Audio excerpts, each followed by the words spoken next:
আসসালামু আলাইকুম, সবাই কেমন আছেন? তো আজকে একদম দেশি মাছ দিয়ে একটা দেশি রেসিপি আপনাদের সাথে শেয়ার করব।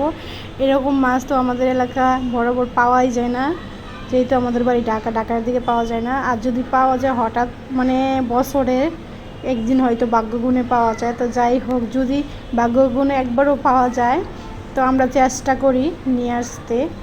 তো সেই জন্য আজকে নিয়ে আসছে। তো একদম তাজা ছিল মাছগুলো। আর এই মাছগুলো দেখে তো আমি অনেক খুশি। অনেক বছর, প্রায় 10 থেকে 12 বছর পরে এই মাছগুলো খেলাম।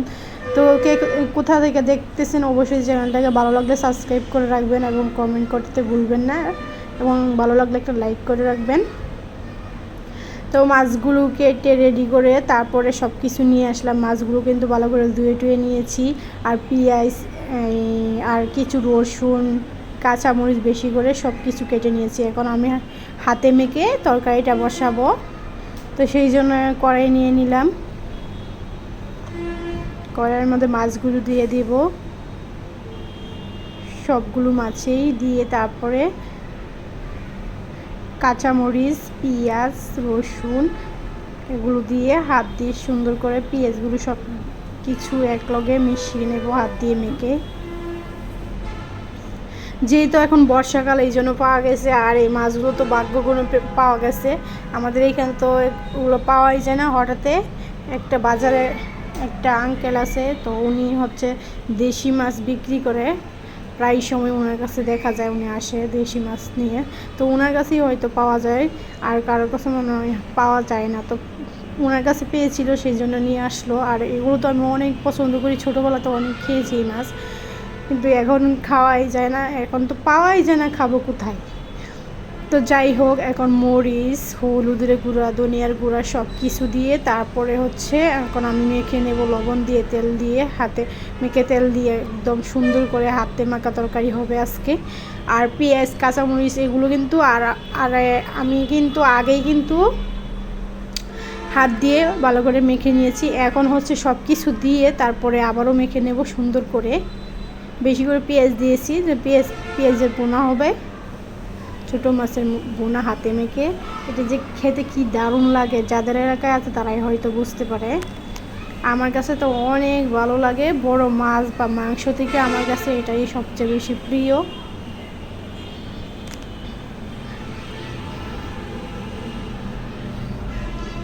আমার কাছে মনে হচ্ছিল একটু লবণ আর হলুদ কম হয়ে যাবে, সেই জন্য আরেকটু আমি দিয়ে দিলাম।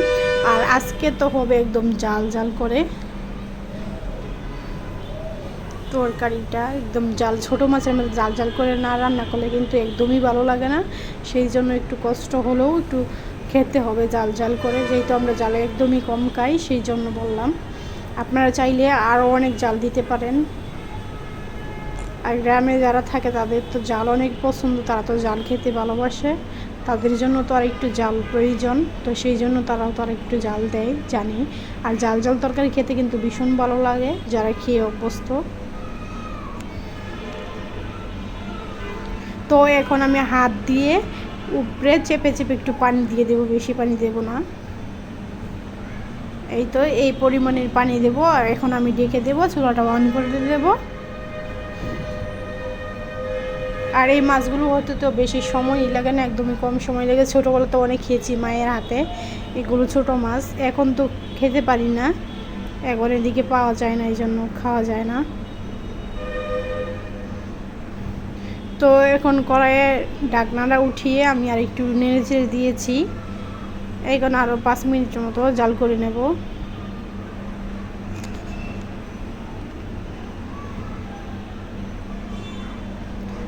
বর্ষাকালে কিন্তু গ্রামের মধ্যে অনেক মানুষই এরকম মাছ খায়।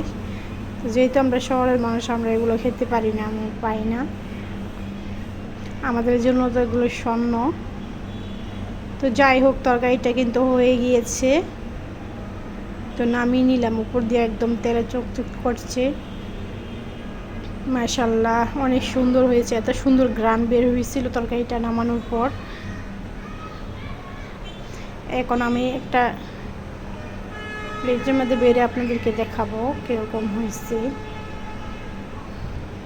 5 মিনিট রাখার পর তরকারি কালারটা আরও সুন্দর হয়ে গেছে, গাঢ় হয়ে গেছে, একদম লাল।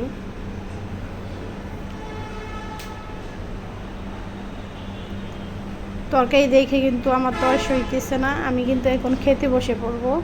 আমার কাছে ভীষণ ভালো লাগতেছে, তরকারিটা কালারটা এত সুন্দর আসছিল। আর একটু আমি ঝোল রেখেছি কারণ ছোটো মাছের ঝোলটা খেতে কিন্তু ভীষণ ভালো লাগে। এটা ঝোলটাই কিন্তু আমাদের ভিটামিন অনেক, ঝোল বা ছোটো মাছের মাথা এগুলো কিন্তু আমার চোখের জন্য, আমাদের শরীরের জন্য অনেক উপকারী। ছোটো মাছের মাথা অনেক উপকারী, যদি মাথা সহ কাটা সহ আপনারা খেতে পারেন তাহলে তো আমাদের শরীরের জন্য অনেক উপকার। আর গ্রামের মানুষে দেখবেন কত সুন্দর করে ওরা এগুলো খেয়ে ফেলে, ওদেরকে একদম কোনো কিছু ভাবতে হয় না, ওরা কাটা সহ কিন্তু খেয়ে ফেলে। সেই জন্য গ্রামের মানুষের কিন্তু শরীরও ভালো থাকে। তো বসে পড়লাম খেতে, আমার কাছে তো ভীষণ ভালো লাগছিল, এত ভালো লাগছিল আমি একদম কাটা সরিয়ে চিবিয়ে খেয়ে ফেলতেছি। আমি কিন্তু ছোটো মাছ খেতে পারি একদম ছোটো থেকেই।